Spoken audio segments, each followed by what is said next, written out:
हमें ये बात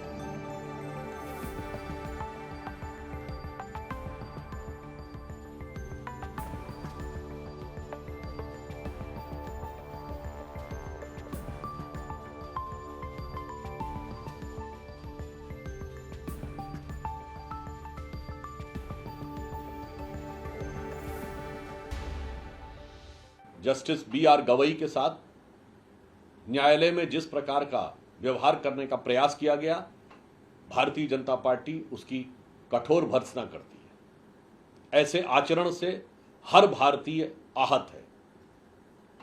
इस प्रकार का आचरण भारत की संवैधानिकता, भारत की सामाजिकता और भारत की सांस्कृतिक परंपरा तीनों की दृष्टि से सर्वथा निंदनीय है। प्रधानमंत्री श्री नरेंद्र मोदी जी ने भी इस घटना पर अपने क्षोभ और आक्रोश की अभिव्यक्ति की है। संविधान और संवैधानिक पदों की मर्यादा और गरिमा को बचा के रखना हर भारतीय का कर्तव्य है।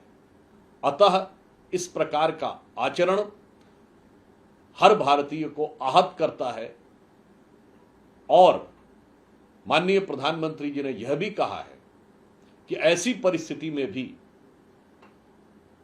न्यायमूर्ति गवई ने जिस प्रकार के संयम का परिचय दिया और धैर्य का परिचय दिया, वो न सिर्फ सराहनीय है बल्कि संवैधानिक व्यवस्थाओं और मूल्यों के प्रति उनकी अडिग निष्ठा का प्रतीक।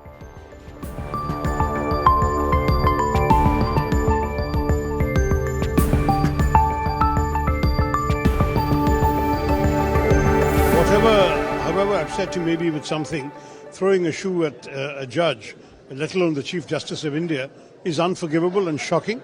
It should not have been allowed to happen, and that too a lawyer doing it when he has some knowledge of the law and standards of the country is truly deplorable. I stand with the Chief Justice on this. He has the right to make his remarks and observations. Others have the right to disagree, but no one has the right to throw footwear or stones or anything else at a judge. It's simply not right. We should condemn this. This is condemnable. This is unpardonable. If we are not taking action against such elements, then other people, other lawyers, litigants, or ordinary citizens, they will also indulge in such activities which downgrade the dignity of the judiciary. Which type of action should be taken against him? Police should register a case, investigate and file the charge sheet and refer the matter to criminal court for taking prosecution action. He also raised slogans of Sanatan. Nobody can raise slogans in favor of slogan, against in favor of Sanatan or against this Sanatan or against the Muslim or in support of Muslim or any other religion. Courtrooms are not meant for raising any slogan in this court complex, not only in Supreme Court, whether it is High Court, whether it is District Courts, nowhere it can be allowed.